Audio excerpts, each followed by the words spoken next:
Hoy nos toca la segunda parte de conceptos de astronomía de la A a la Z. Y en este vídeo precisamente vamos a ir de la M hasta el final, hasta la letra Z. Y si es la primera vez que llegáis a este canal, o este es el primero de los dos vídeos que encontráis, os pondré un enlace a la primera parte. Espero que funcione tan bien o incluso mejor que la primera parte, y ya me diréis qué tal en los comentarios. Y en esta segunda parte vamos a empezar con la M con magnitud. La magnitud es el sistema empleado en astronomía para la medida del brillo de los objetos celestes. Las estrellas más brillantes del cielo se clasifican como de primera magnitud, mientras que las más débiles perceptibles a simple vista pertenecen a la sexta magnitud. Entre ambas categorías se encuentran las magnitudes segunda, tercera, cuarta y quinta. Obsérvese que cuanto más brillo aparente muestra un objeto, menor resulta su magnitud. La escala se extiende hacia abajo, magnitud cero y magnitudes negativas, para astros muy brillantes, y más allá de sexta magnitud para objetos débiles que solo se perciben con telescopios. En la actualidad, los métodos de medida permiten evaluar las magnitudes con decimales. El Sol tiene magnitud menos 26, la Luna llena menos 12 y los objetos más débiles detectados hasta ahora tienen magnitud 30 aproximadamente. La escala puede adaptarse para evaluar no brillos aparentes sino luminosidades intrínsecas, y entonces resultan las denominadas magnitudes absolutas.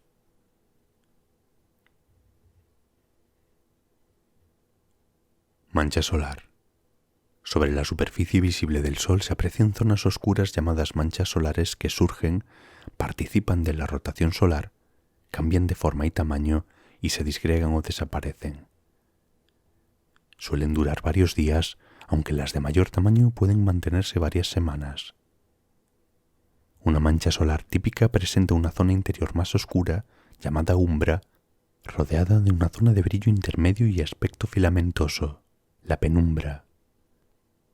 Las manchas se ven oscuras por su menor temperatura, unos 3700 Kelvin en la umbra, frente a los 5700 Kelvin de las zonas circundantes.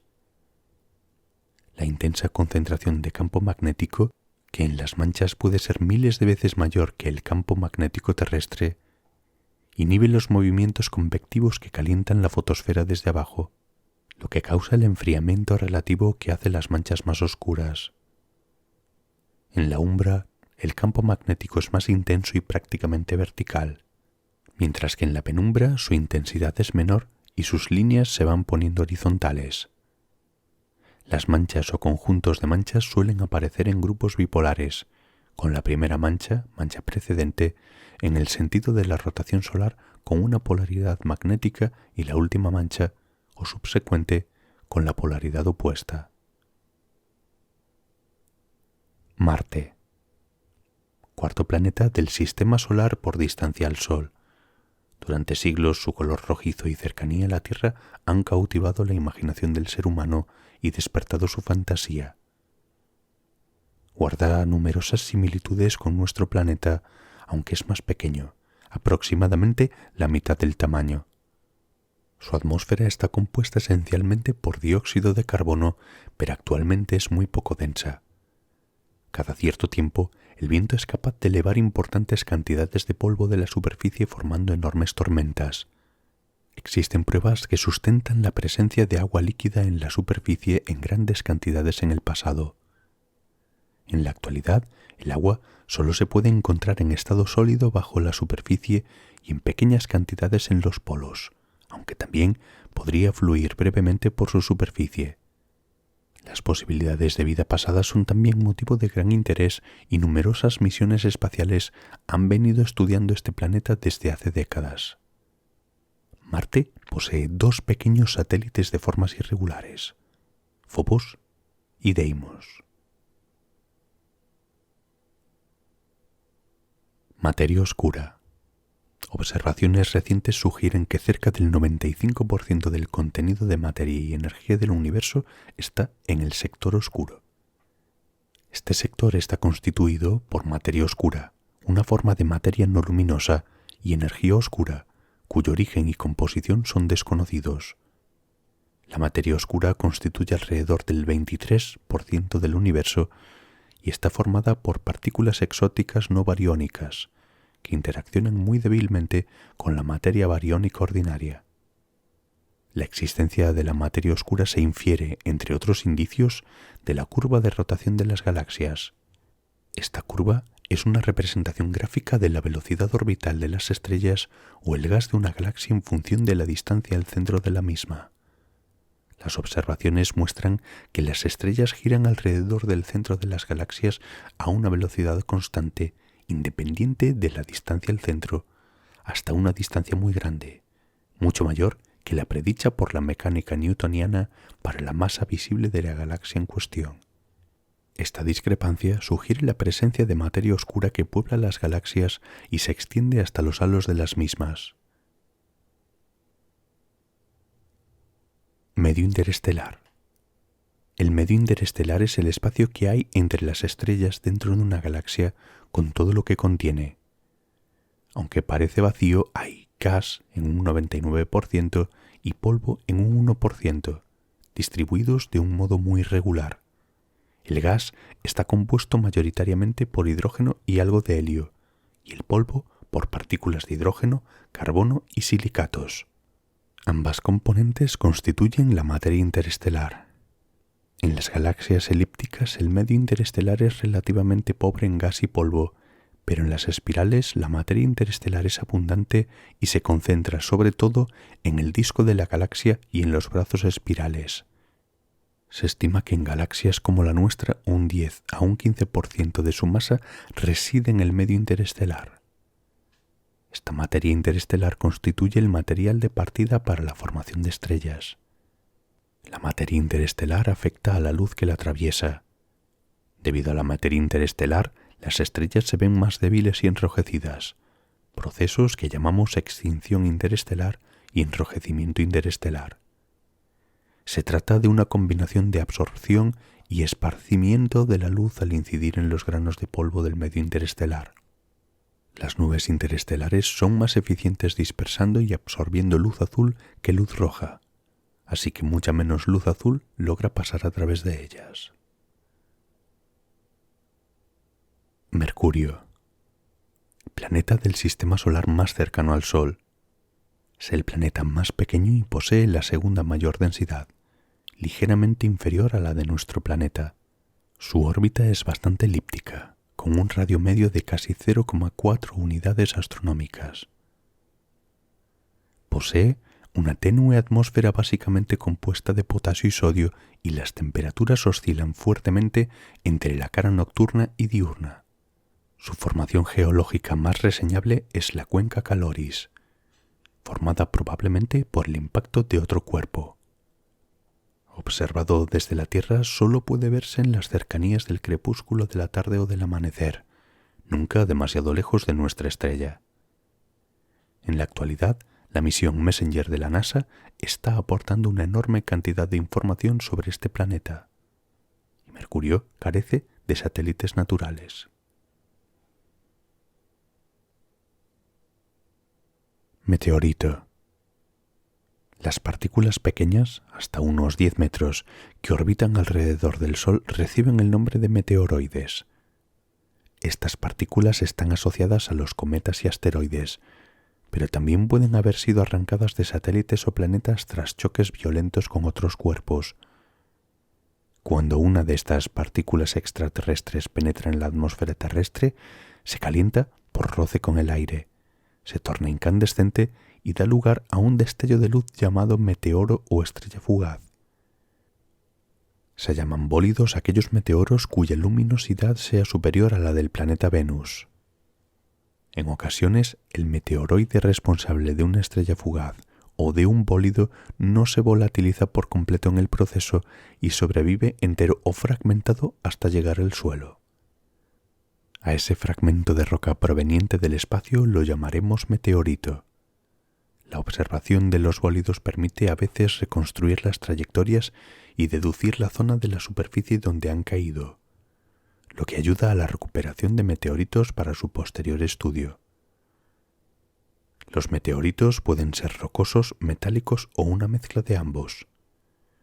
Su estudio nos informa sobre la composición e historia de los cuerpos del sistema solar. Se han recuperado más de 31.000 meteoritos. La caída de más de 1.000 de ellos fue observada por algún testigo.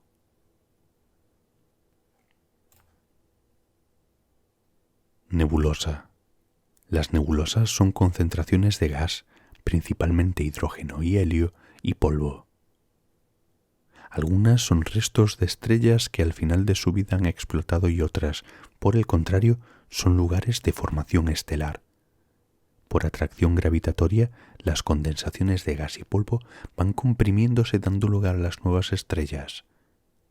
Las nebulosas pueden ser de emisión, de reflexión o nebulosas oscuras. Las nebulosas de emisión pueden estar asociadas a estrellas moribundas, como las nebulosas planetarias y restos de supernovas, o a estrellas en formación. En ambos casos, brillan debido a que son excitadas por la radiación de las estrellas cercanas. Un ejemplo típico de nebulosa de emisión es la nebulosa de Orión. Las nebulosas de reflexión, como su nombre indica, reflejan la luz de estrellas próximas. Es el caso de la nebulosa que rodea a las Pléyades. Las nebulosas oscuras no emiten ni reflejan y solo se pueden ver como una mancha negra delante de un fondo brillante estrellado o nebular. Un ejemplo típico es la nebulosa de la cabeza de caballo o el saco de carbón en la Cruz del Sur.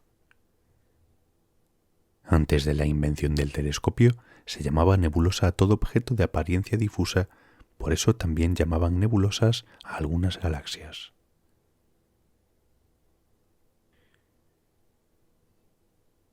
Nebulosa planetaria. Son las capas externas que expulsan las estrellas de masa baja e intermedia, menos de 8 o 9 masas solares, al final de su vida, al terminar su combustible nuclear, después de la etapa de gigante roja. El resto de la estrella se transforma en una enana blanca que emite radiación ultravioleta e ioniza el gas de la nebulosa planetaria, la cual, en el proceso posterior de recombinación, produce emisiones espectaculares en luz visible, ya que los elementos químicos que la componen, hidrógeno, nitrógeno, oxígeno, emiten radiaciones cada uno en un color diferente característico. El gas de la nebulosa se va expandiendo hasta desaparecer después de varias decenas de miles de años. En el centro queda la estrella enana blanca. Estas nebulosas, en general, son anillos o burbujas, pero debido a las características del material circundante o al carácter binario del astro progenitor, pueden ser también elipsoidales, bipolares o hasta cuadrupolares. Las nebulosas planetarias deben su nombre a que en el siglo XVIII el astrónomo William Herschel, debido a su forma aproximadamente esférica, las confundió con los discos planetarios.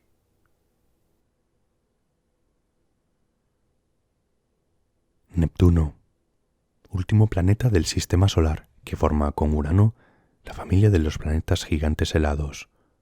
Ambos planetas guardan entre sí numerosas similitudes. Debido a su largo periodo de traslación alrededor del Sol, más de 164 años terrestres, aún no hemos tenido ocasión de observar Neptuno 2 veces en la misma posición de su órbita desde que fue descubierto en 1864.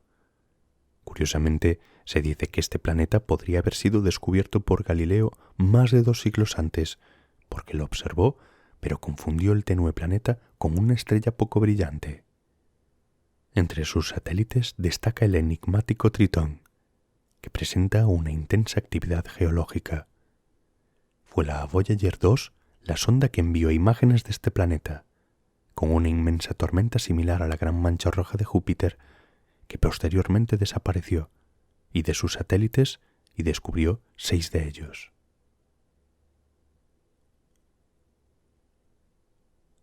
Nova, del latín nova, nueva, se denominó así a las estrellas nuevas que aparecían en el cielo, aunque estas estrellas ya existían y lo que se observaba en realidad era un incremento muy brusco en el brillo aparente. En la actualidad se conoce que este fenómeno está asociado a estallidos en una enana blanca que forma parte de un sistema binario y se encuentra recibiendo masa de la estrella compañera. El proceso de intercambio de materia termina por provocar reacciones de fusión nuclear en la superficie de la estrella enana blanca. Cuando este efecto se repite en el tiempo, se conoce como nova recurrente. El mecanismo de las novas guarda similitud con el de algunas supernovas, las supernovas termonucleares, es decir, las de tipo 1A, pero se diferencia en que los detalles del proceso de intercambio de materia inducen una deflagración termonuclear solo en la superficie estelar, de modo que la enana blanca sobrevive al trance. Además, las explosiones de novas son mucho menos potentes que las de supernovas de tipo 1A. Nube de Oort es el conjunto de cuerpos menores, en su mayoría muy similares a los objetos transneptunianos y cometas, que se encuentran en una región esférica y externa al cinturón transneptuniano y que se extiende hasta los confines mismos del sistema solar, aproximadamente un año luz. Su existencia fue postulada por Jean Oort en 1950, y aunque no se han observado objetos en ella, dado que por sus pequeños tamaños son muy débiles, sí se han observado muchos objetos provenientes de ella. Se trata de los cometas de largo periodo. Fue a partir de las órbitas de estos que Oort postuló la existencia de esta reserva de cuerpos helados. Algunos de ellos, por efectos perturbadores externos, por ejemplo, el paso por sus cercanías de estrellas próximas, son enviados hacia el interior del sistema solar y se transforman en cometas. Podría albergar entre 1 y 100 billones de objetos, siendo su masa total unas 50 veces la de la Tierra. Son, al igual que los objetos transneptunianos, reliquias de los cuerpos que dieron lugar a los planetas y que han sobrevivido sin ser engullidos por estos.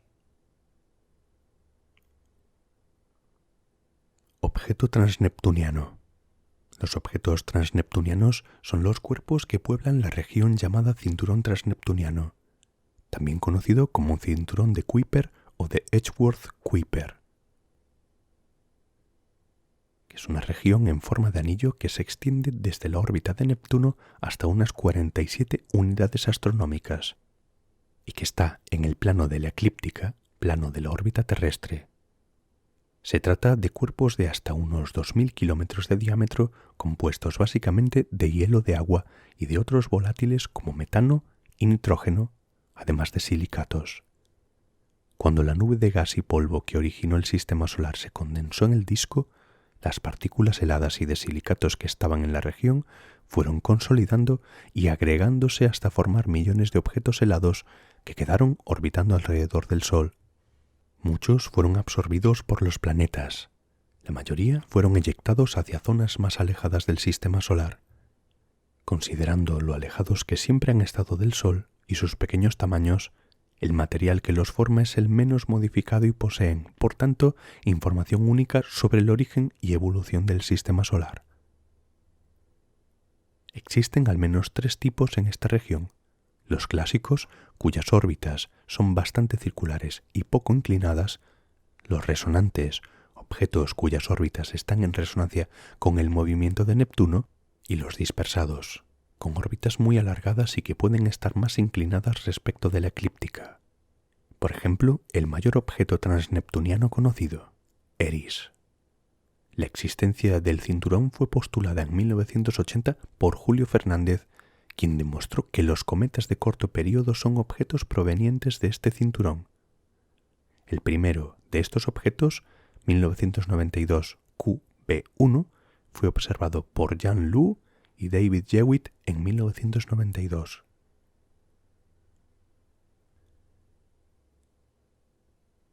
Paralaje. Se llama paralaje al ángulo formado por las líneas de observación a un objeto desde 2 puntos suficientemente separados. En el caso en que la separación sea el radio terrestre, se llama paralaje diurna o geocéntrica. Cuando es el radio de la órbita de la Tierra alrededor del Sol, se trata de la paralaje annua o heliocéntrica. La paralaje es un nombre femenino y se mide en segundos de arco. La paralaje annua de una estrella es el ángulo bajo el cual se vería, desde una estrella, el radio de la órbita terrestre. En astronomía se utiliza el paralaje para calcular distancias. Se define así la unidad de distancia parsec, siendo la distancia a una estrella en parsecs la inversa de la paralaje trigonométrica medida en segundos de arco. Dicho de otra manera, se define un parsec como la distancia desde la que habría que observar el sistema solar para que la órbita terrestre subtendiera un ángulo de un segundo de arco. Para grandes distancias se utilizan paralajes espectroscópicas, utilizando la relación entre el tipo espectral y la magnitud absoluta. Paralajes dinámicas, aplicando las leyes de Kepler a sistemas binarios. Paralajes cinemáticas, utilizando el movimiento propio y la velocidad de la estrella, o de grupos para estrellas de cúmulos. Planeta. La Unión Astronómica Internacional, en su asamblea plenaria celebrada en Praga en agosto del año 2006, estableció una definición del término planeta, al menos en lo referente a sistema solar. Así, un planeta es un cuerpo celeste que a. Orbita alrededor del Sol, b.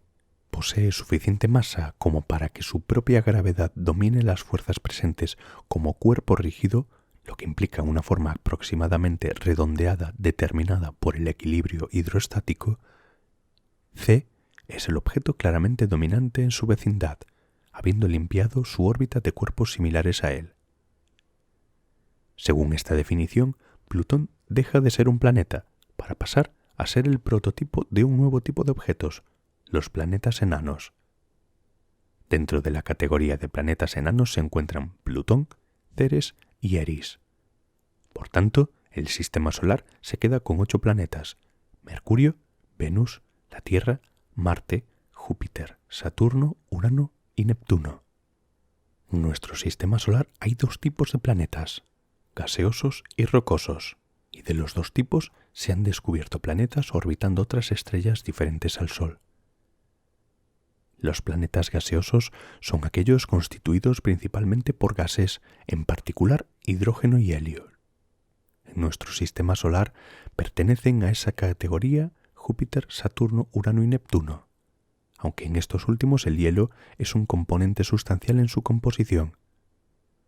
Los planetas gaseosos, dependiendo de sus mecanismos de formación, no tienen por qué poseer un núcleo sólido rocoso, sino que pueden consistir en un continuo de gases paulatinamente más densos que adquieren finalmente las propiedades de un fluido cuando se encuentra a alta presión.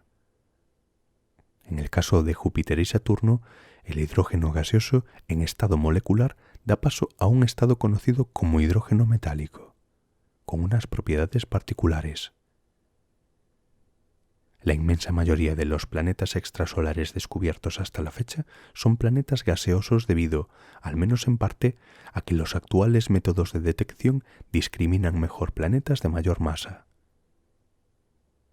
Los planetas rocosos, también llamados telúricos, son los planetas formados principalmente por silicatos, en los que las atmósferas son secundarias y están influidas por la actividad geológica y, en el caso de la Tierra, por la actividad biológica.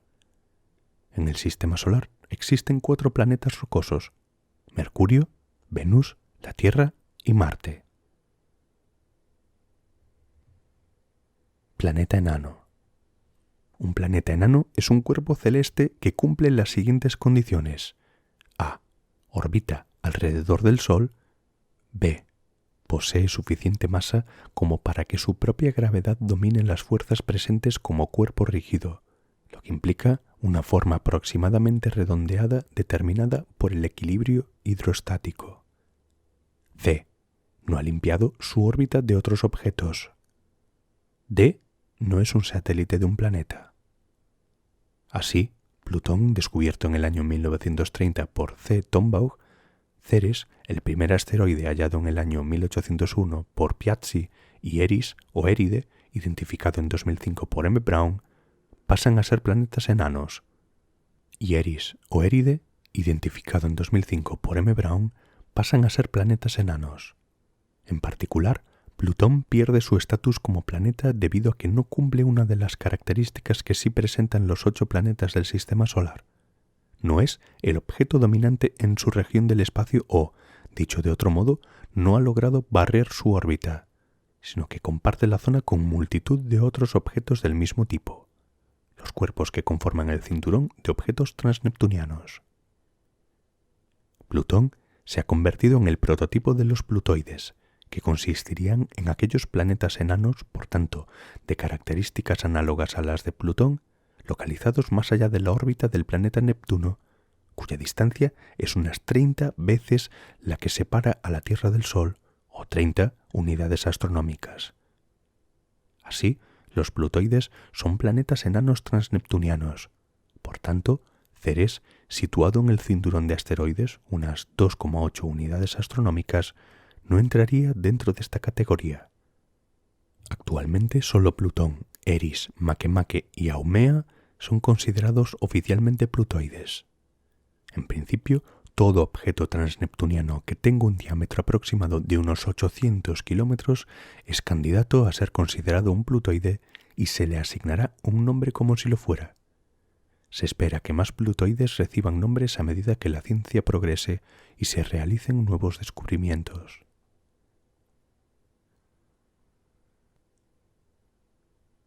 Precesión. En astronomía se conoce como la variación principal que experimenta la Tierra en la dirección de su eje de rotación. Debido a este fenómeno, las coordenadas de las estrellas varían con el transcurso del tiempo. En el año 129 a.C., Hiparco, comparando sus observaciones con otras anteriores, de 700 años antes de Cristo, detectó un desplazamiento de 50,4 segundos de arco por año y lo interpretó como una rotación de toda la esfera en sentido antihorario. Como cada año el Sol llega al equinoccio antes que el año anterior, lo denominó precesión de los equinoccios. En tiempos de Hiparco, el equinoccio de primavera se encontraba en la constelación de Aries y hoy se encuentra en Piscis. En 1600, Copérnico dio la interpretación del fenómeno. El eje de rotación de la Tierra describe, en 25.800 años, un movimiento retrógrado, manteniéndose sobre la superficie imaginaria de un cono con 23,45 grados de abertura. Las estrellas permanecen fijas, pero los polos se desplazan entre ellas. La explicación está en la dinámica de Newton. La Tierra no es esférica. Su eje de rotación no es perpendicular a los planos orbitales del Sol y la Luna, cuya atracción gravitatoria sobre el abultamiento ecuatorial da lugar a un par de fuerzas sobre el eje de rotación.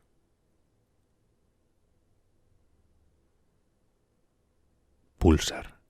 Son estrellas de neutrones en rápida rotación y con su intenso campo magnético inclinado respecto al eje de rotación.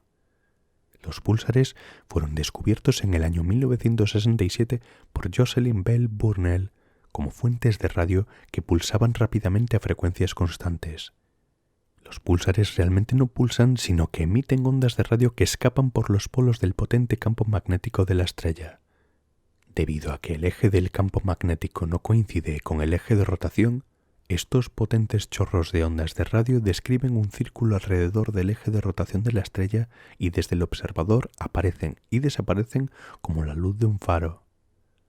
Los periodos de rotación típicos de los púlsares van desde el milisegundo a unos pocos segundos.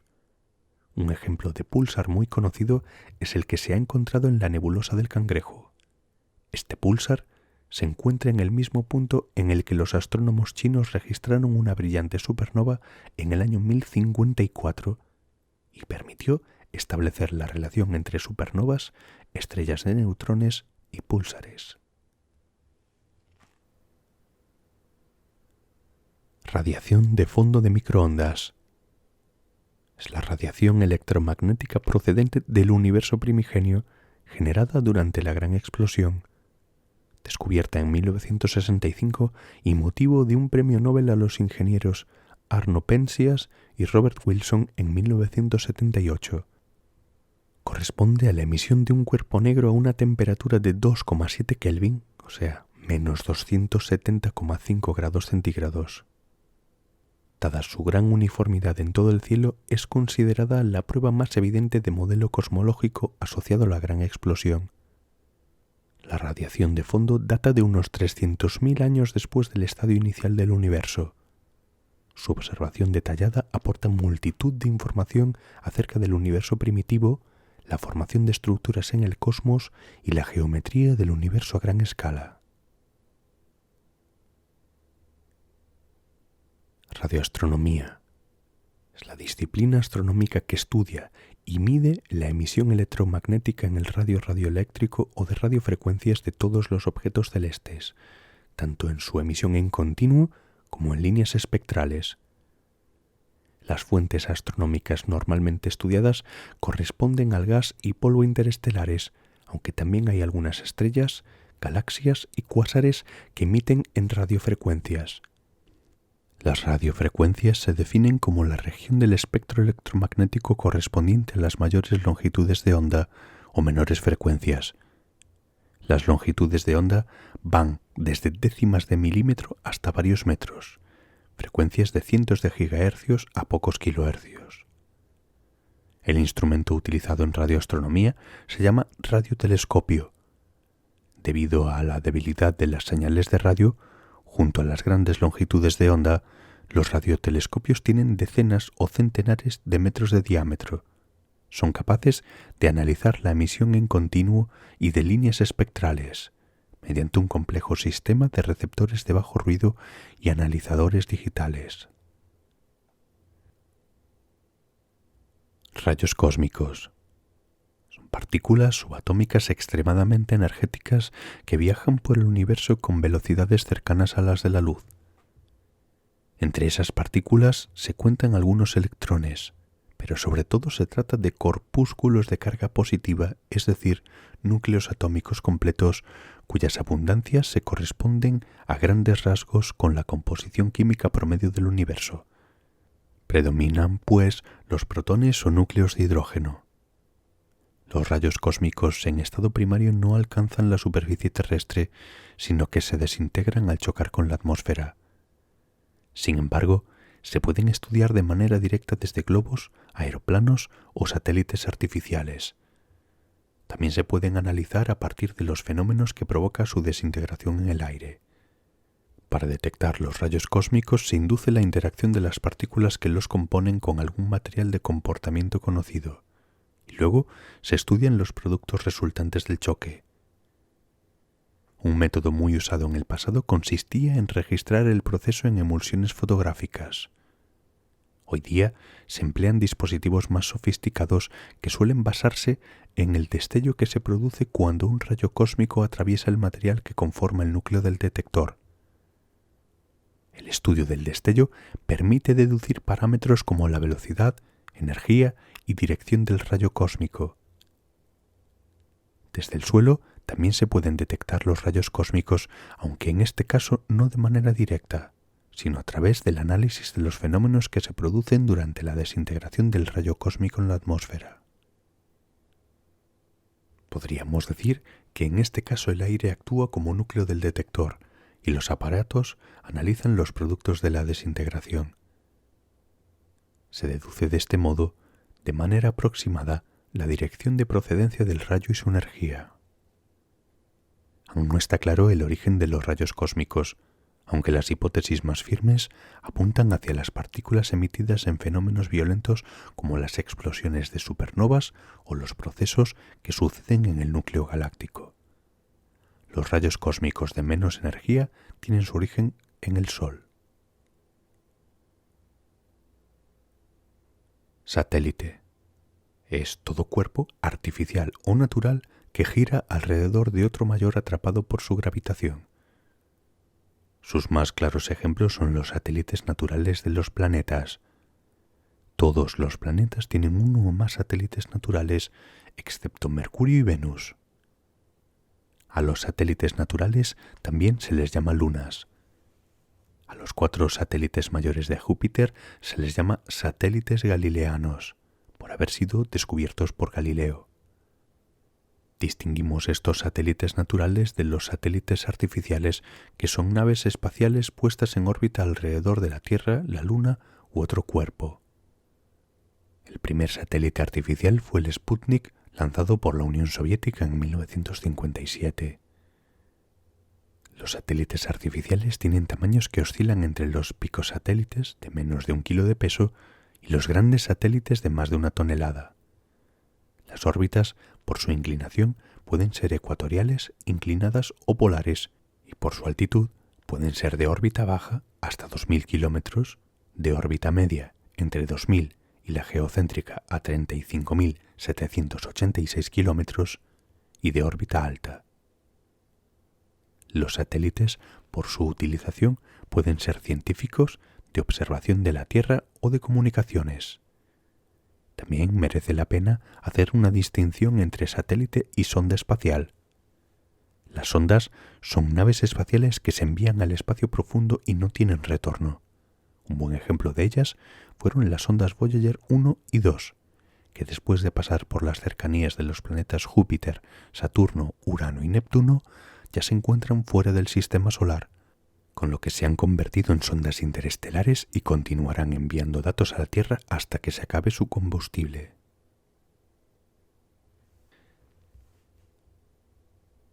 Saturno. Sexto planeta del sistema solar, no mucho menor en tamaño que Júpiter, pero mucho menos denso, con una densidad inferior a la del agua. Está compuesto fundamentalmente de hidrógeno, pero hay pruebas de la existencia de un núcleo rocoso en su interior. De entre el complejo sistema de cuerpos que orbitan en torno al planeta Saturno, destacan los anillos. La inclinación del eje de Saturno respecto del plano de su órbita es bastante considerable, y por ello los anillos pueden contemplarse desde la Tierra en diferentes configuraciones a lo largo de los años. Hecho este que desconcertó a los primeros observadores del cielo con telescopio, como Galileo. Actualmente, la misión Cassini de la NASA se encuentra investigando tanto la atmósfera como los satélites de este planeta. A principios del 2005, la sonda Huygens se posó en la superficie del satélite Titán, que desveló un fascinante mundo y un posible ciclo hidrológico basado en el metano.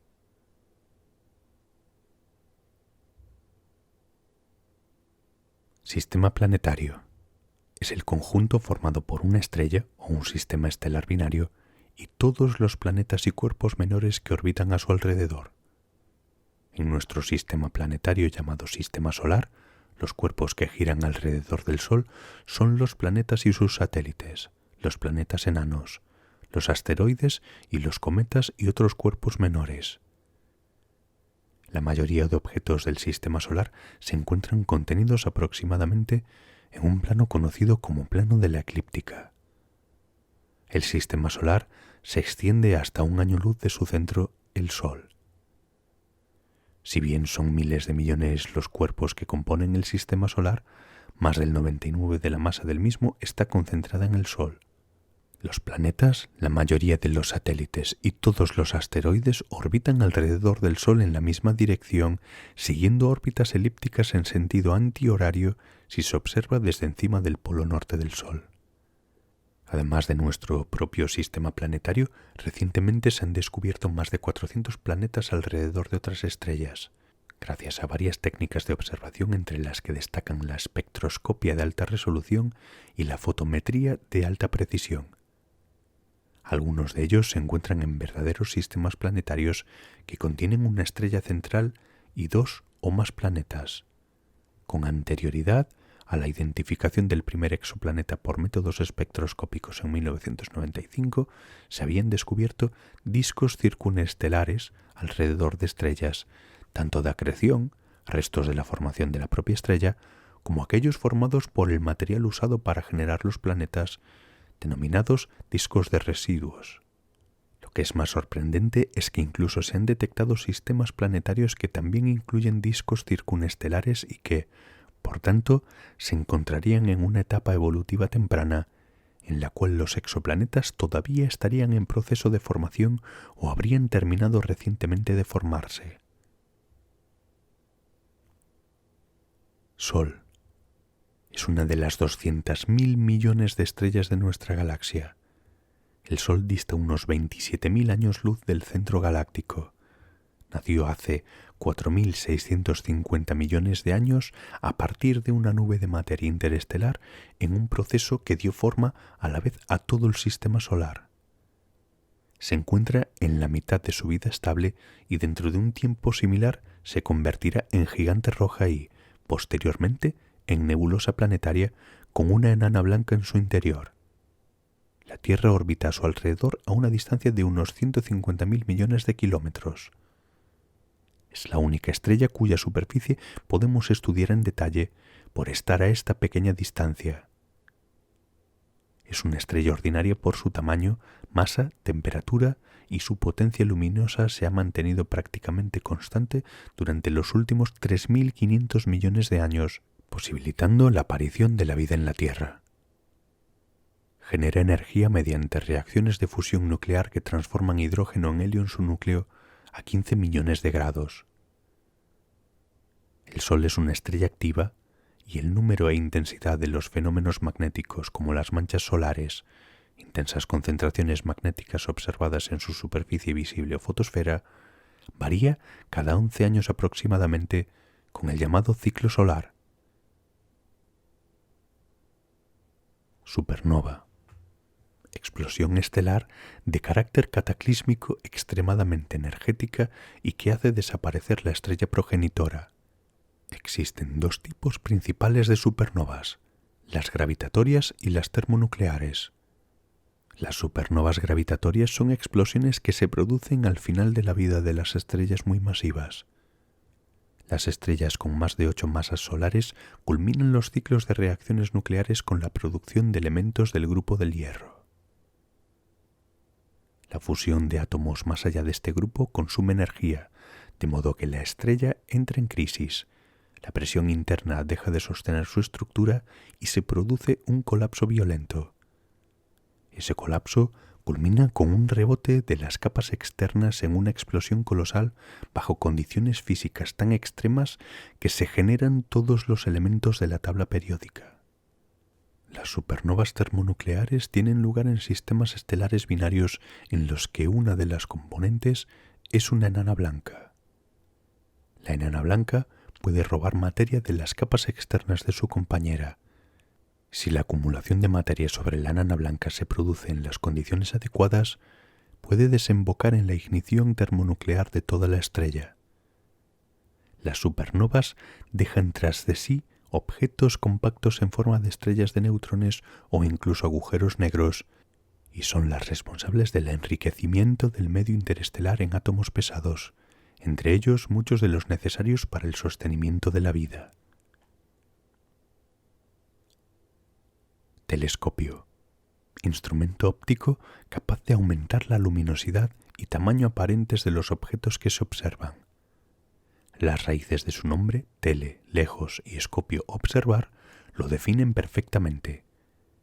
Uno de los primeros científicos en usar un telescopio de cierta calidad óptica con finalidades astronómicas fue Galileo Galilei alrededor del año 1609 y, aunque se le ha considerado el inventor de este instrumento, se sabe que en las décadas anteriores se fabricaban y usaban instrumentos similares al de Galileo en varios países de Europa.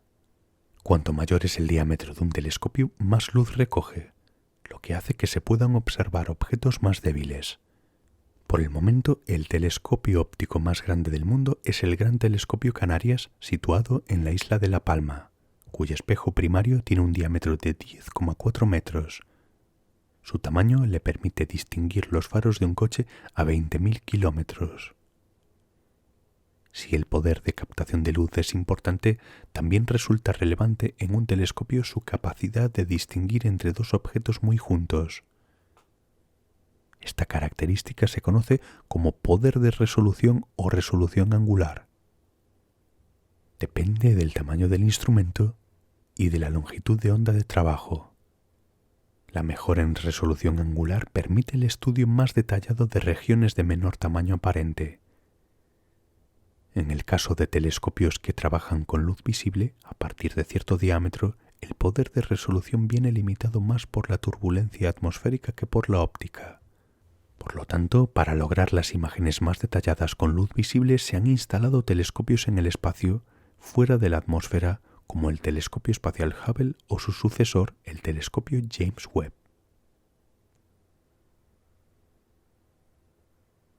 Tierra. tercer planeta del Sistema Solar por distancia a nuestra estrella y hogar de la especie humana. La Tierra traza una órbita levemente elíptica en un año y gira sobre su propio eje una vez cada 24 horas. La atmósfera de la Tierra está compuesta fundamentalmente por nitrógeno y oxígeno moleculares, gases que proceden en su inmensa mayoría de la actividad biológica. El planeta es activo geológicamente y presenta movimientos en la corteza explicados mediante la teoría de la tectónica de placas. La temperatura en la superficie de nuestro planeta se encuentra muy cerca del llamado punto triple del agua, lo que permite encontrar este elemento en sus tres estados fundamentales: sólido, líquido y gaseoso. Hasta donde sabemos en la actualidad, este pequeño planeta rocoso es el único lugar donde existe o se ha desarrollado la vida. La Tierra tiene unos 12.000 kilómetros de diámetro y posee un solo satélite natural, aunque bastante grande, nuestra Luna.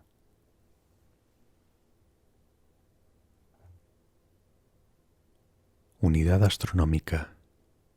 La unidad astronómica de distancia es una unidad de longitud que se utiliza en astronomía para objetos con dimensiones similares a las del Sistema Solar. La unidad astronómica se definió en sus orígenes como la distancia media Sol-Tierra. Sin embargo, esta definición no es satisfactoria porque la distancia Sol-Tierra, incluso su valor medio, cambia con el tiempo, dado que la órbita terrestre está sometida a múltiples perturbaciones periódicas y seculares. Por eso hoy se establece una definición basada en otras constantes físicas independientes de carácter primario, lo que hace que una unidad astronómica tenga un valor muy semejante, pero no idéntico, a la distancia media de la Tierra al Sol. El valor más reciente adoptado es de 149.597.870,700 kilómetros, con una incertidumbre estimada de 3 metros. El origen de esta unidad se remonta a los siglos XVI y XVII, cuando no se conocían con precisión las distancias desde el Sol a los diversos objetos del Sistema Solar y se medían tomando como patrón la distancia media Sol-Tierra.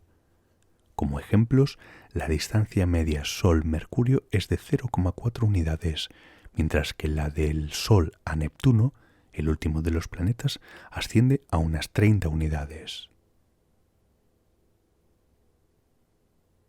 Universo. El universo se define como todo lo que existe físicamente, la totalidad del espacio y del tiempo, de todas las formas de la materia, la energía y las leyes y constantes físicas que las gobiernan. Sin embargo, el término universo puede ser utilizado en sentidos contextuales ligeramente distintos, para referirse a conceptos como el cosmos, el mundo o la naturaleza. Observaciones astronómicas de los últimos años indican que el universo tiene una edad aproximada de 13.730 millones de años y por lo menos 93.000 millones de años luz de extensión. Se cree que el origen del universo fue una gran explosión, en inglés Big Bang. Antes de este, toda la materia y la energía del universo observable se hallaban concentradas en unas condiciones de densidad extremadamente elevada. Después de la gran explosión, el universo comenzó a expandirse para llegar a su condición actual y continúa haciéndolo. Urano, el séptimo planeta del Sistema Solar. Tarda más de 80 años terrestres en dar una vuelta completa alrededor del Sol con su eje de rotación tan inclinado que rueda sobre su propia órbita. Junto con Neptuno, forma el grupo de los planetas llamados gigantes helados, compuestos no solo por hidrógeno y helio, sino también por una apreciable cantidad de hielo y rocas. De los planetas desconocidos por las civilizaciones antiguas, Urano fue el primero en descubrirse a finales del siglo XVIII por William Herschel. Tanto la posición del planeta en su órbita como su campo magnético son anómalos, lo que ha llevado a especulaciones sobre posibles colisiones con otros cuerpos en el pasado. Al igual que Júpiter y Saturno, posee bastantes satélites, casi 30 conocidos hasta ahora, y anillos. Solo la sonda Voyager 2 a mediados de los años 80 se ha acercado a este planeta. Las observaciones más recientes con el telescopio espacial Hubble han revelado una atmósfera rica en metano. Venus. Es el segundo planeta del Sistema Solar por distancia al Sol y el más parecido en tamaño y composición a la Tierra. Se encuentra a una distancia promedio de 0,7 unidades astronómicas de nuestra estrella en una órbita prácticamente circular. Venus rota en sentido contrario al resto de planetas y tan lentamente que una vuelta alrededor de su eje, o sea, el día en Venus, dura más que una traslación completa del planeta alrededor del Sol, o sea, el año de Venus. La superficie es relativamente joven, lo que señala la presencia de fenómenos de renovación geológica. La atmósfera de Venus está compuesta básicamente por dióxido de carbono con densas nubes de ácido sulfúrico que cubren todo el planeta. Este planeta tan parecido al nuestro es un ejemplo de lo que se denomina efecto invernadero desbocado, que produce temperaturas en su superficie de casi 500 grados centígrados. Este fue el primer planeta donde se posó con éxito un vehículo espacial, la sonda Venera 7, en diciembre de 1970, así como el primero desde cuya superficie se transmitieron imágenes a la Tierra, la sonda Venera 9, octubre de 1975. Venus carece de satélites naturales. Vía Láctea. Desde la antigüedad se denomina Vía Láctea a una ancha zona de luz difusa que atraviesa la esfera celeste y que cruza varias constelaciones. Abraza todo un círculo máximo y se observa mejor durante las noches de verano y de invierno. Actualmente se sabe que dicha banda difusa está compuesta en realidad por miles de millones de estrellas indiscernibles por el ojo humano sin la ayuda de un telescopio o unos prismáticos. La Vía Láctea se corresponde con lo que se ha dado en denominar disco galáctico, la región de nuestra galaxia en la que se encuentran la mayoría de sus estrellas. Por ello, con frecuencia se usa el nombre de Vía Láctea para referirse a nuestra galaxia en su conjunto, distinguiéndola de las demás galaxias. Viento solar y viento estelar. Las estrellas no son sistemas cerrados. De ellas escapa luz, pero también materia. Los átomos e iones de la superficie de la estrella escapan hacia el espacio exterior, bien siguiendo las líneas del campo magnético, como en el Sol y estrellas similares, bien impulsadas por la radiación de la estrella, como en el caso de estrellas muy calientes. Esta materia que escapa de la estrella, conocida como viento estelar o viento solar si se refiere al Sol, es pequeña en el caso del Sol, aunque muy importante para la exploración espacial. Pero en otros casos puede llegar a constituir una fracción importante de la masa de una estrella. Algunas estrellas inyectan de este modo grandes cantidades de energía mecánica en su entorno.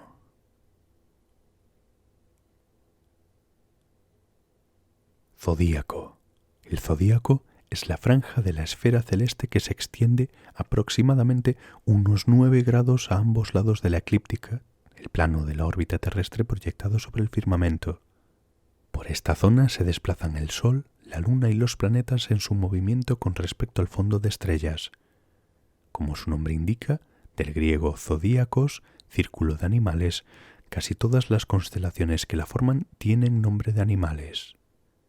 Su origen se halla en un calendario de 12 meses creado por los babilonios alrededor del año 2000 a.C.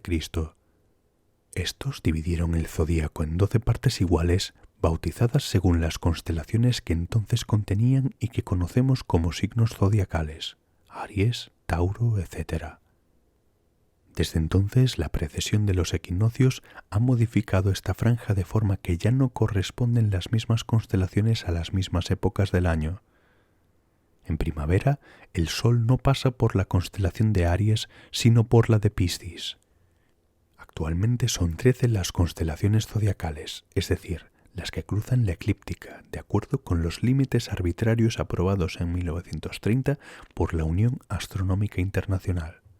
De acuerdo con esa demarcación, la constelación de Ofiuco, quedó alargada hasta cortar la eclíptica. Zona de habitabilidad. La zona del espacio alrededor de una estrella, tal que cualquier planeta que se encuentre en su interior es susceptible de albergar vida. Dos condiciones indispensables son la presencia de agua líquida y una fuente de energía, aunque esto es, naturalmente, una extrapolación de las condiciones de la vida en la Tierra, y si se descubre la existencia de vida en ausencia de agua, habría que cambiar la definición. El descubrimiento del primer planeta extrasolar en 1995 por Michael Major y Didier Queloz y el gran número y variedad de planetas descubiertos a continuación en pocos años hizo que el concepto de zona de habitabilidad dejase de ser una elucubración filosófica y pasase a ser una posibilidad científica. No todas las estrellas pueden tener una zona de habitabilidad. Las condiciones para ello son que han de vivir al menos unos cuantos miles de millones de años para dar tiempo a la aparición y evolución de la vida, han de emitir radiación ultravioleta en cantidad crítica y suficiente para la formación del ozono y, lo más importante para nuestro tipo de vida, han de permitir la existencia de agua líquida en la superficie de los planetas. Con estas características, las estrellas posibles van desde los primeros tipos espectrales F, pasando por todas las estrellas G, hasta tipos K medios. El Sol es una estrella G2. Además, no han de ser variables en luminosidad y deben tener alta metalicidad para poder tener planetas rocosos. Porque suponemos que los planetas habitables han de ser del tipo terrestre. El tamaño del planeta ha de ser suficientemente grande como para que pueda retener una atmósfera considerable, mantener el calor interno y disponer de un campo magnético que lo proteja del viento estelar. Otra condición necesaria para la habitabilidad es tener pequeña excentricidad orbital, es decir, que la distancia a su estrella no varíe mucho. La órbita de la Tierra es casi circular. La velocidad orbital ha de ser tal que el ciclo día-noche no resulte muy largo para que no se produzcan diferencias de temperatura muy grandes entre el día y la noche. Y hasta aquí el vídeo de hoy. Gracias por hacer clic. Dejadme vuestra opinión en los comentarios y nos vemos en el siguiente.